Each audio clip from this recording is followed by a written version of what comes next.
Can I say a very heartfelt thank you for all that you've done to make this evening possible, and for that very generous introduction. It's a delight for me to have the opportunity to share some time with you this evening to give a very brief reminder of what ULI is doing and why it's relevant to your country, your city, before I introduce Professor Andrew Baum to share some thoughts with you.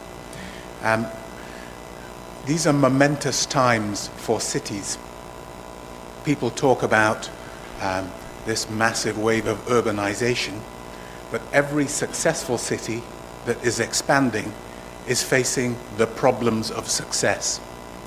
I was in Moscow on Friday and in Milan last week. Milan has the success of having won the right to host the 2015 Expo, but it has no full strategy yet for what it will do with this huge piece of land after the event, in a real estate market that's low and declining. I was in Moscow on Friday, where they have huge and exciting ambitions, but the city is completely choked in traffic terms, and they can't get the foreign and international investment they would like to support their continued growth. And here, of course, in Istanbul this week, we see a fantastically successful city. Fantastic success, huge ambitions, big new infrastructure projects, huge new tunnel, prospects for an airport, bridges, and a very impressive and creative strategy for transforming health provision through a big PPP program. All of these are dramatic bits of evidence that your city is a success, but you're having to wrestle with the consequences of success, which means huge new demand for infrastructure, huge new demand for public services, huge new demand for housing too. How do we finance this? Well, you're an economic success and becoming more successful. The question is, do you want to rely as a city, as a country, on local financial resources, local capital to drive your next wave of growth and development? Or might you achieve your ambitions more swiftly and maybe in some innovative ways if you partnered in a way that drew in international capital? It's an open question. How can ULI be of help? How can ULI be of service with this question? Well, ULI has, I would say, 3 areas of deep specialism. One is the whole sustainability question. The other is about capital flows. And the third is about what it takes to build and operate a successful city. In each of these areas, we are publishing good quality research that's not about America or the United Kingdom. It's about themes that travel well. It's about concepts, case studies that could be applicable in a whole range of different countries. And it's not about the Americans or the British preaching their solutions. Sometimes the best solutions are coming from Scandinavia or from Southern Europe, or maybe some of the best solutions will come from here, and we will share them with other audiences in other countries. So ULI is as much about learning and sharing knowledge as it is about teaching. We are about teaching. Let's not forget that ULI is the largest provider of professional real estate training in the United States. RICS is pretty dominant in Europe, but I think the ULI curriculum is different, and it's far more commercial, and it provides good routes into understanding real estate for non-surveyors. So your chairman is describing an appetite locally for learning and development and growth. We think that there's much to be shared there. But on these 3 core themes, you'll notice over the course of the next few weeks that ULI will be publishing a great range of materials. So, what's coming up imminently? We're publishing a report on how European cities have tried to make themselves business friendly. What is it that Oslo has done? What is it that Venice has done? What is it that Barcelona has done? What is it that Edinburgh has done to position themselves as an attractive place for international investment and to make themselves business friendly? It's a useful review. It doesn't have one prescription, but it has a range of solutions that have been tried in a number of cities, some of which may be of relevance here, some of which your city leaders may choose to borrow from. We're about to publish a review on the city strategy of Budapest. Fabulous city, tremendous heritage, real pressing current problems. And again, some of the issues that Budapest faces will be familiar to you. Some of them will not at all be relevant to here.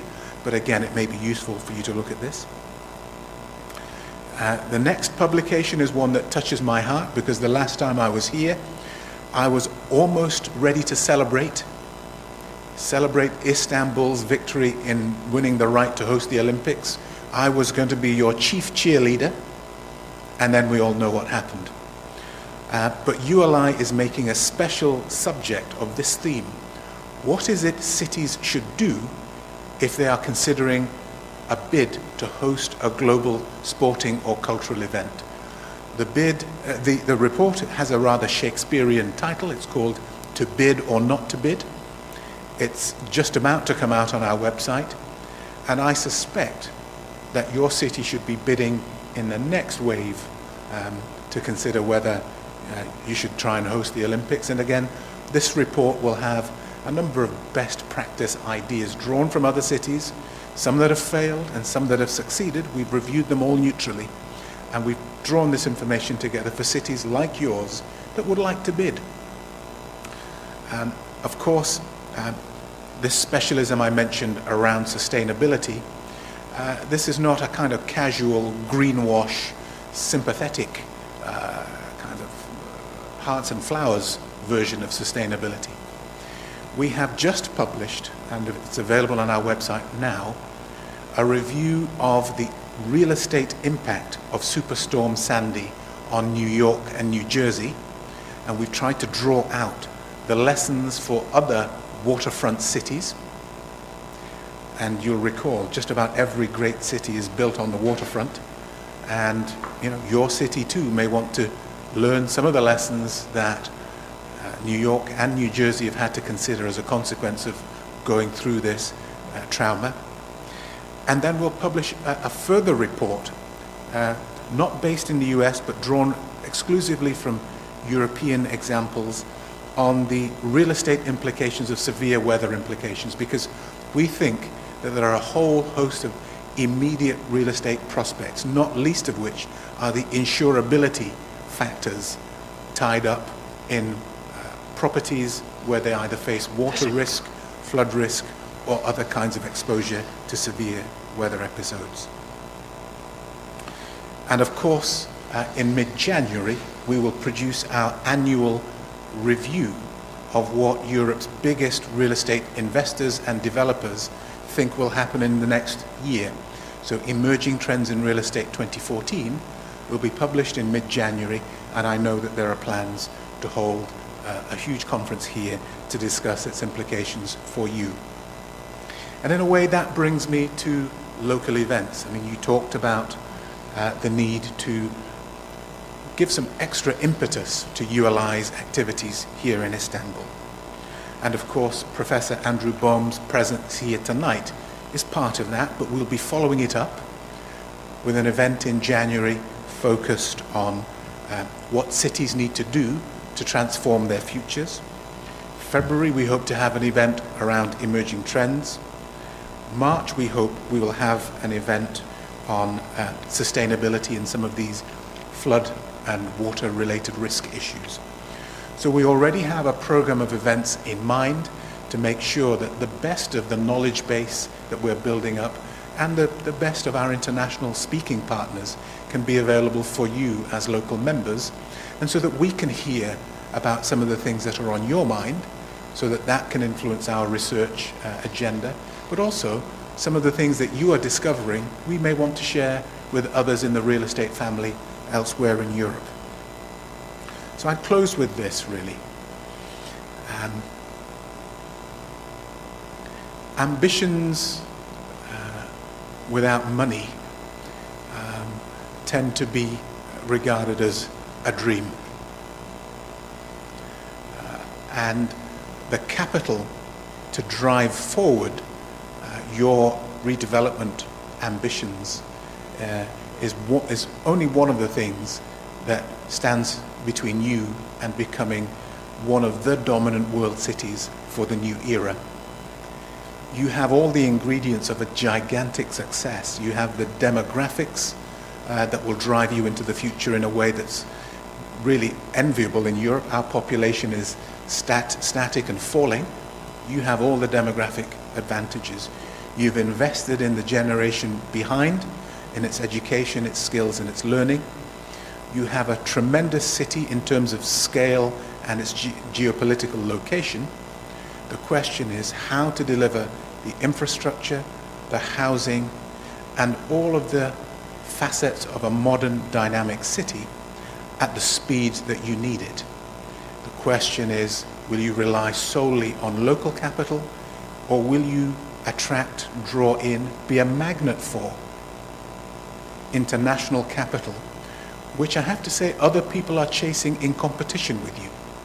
So let's invite Professor Andrew Baum to help us talk through some of the issues that international investors will be thinking about, some of the themes that they will look at, and some of the learning that we've managed to accumulate. Andrew Baum is not only a distinguished academic, he's also active in the market in his own right. He's an executive director on several large-scale real estate corporations.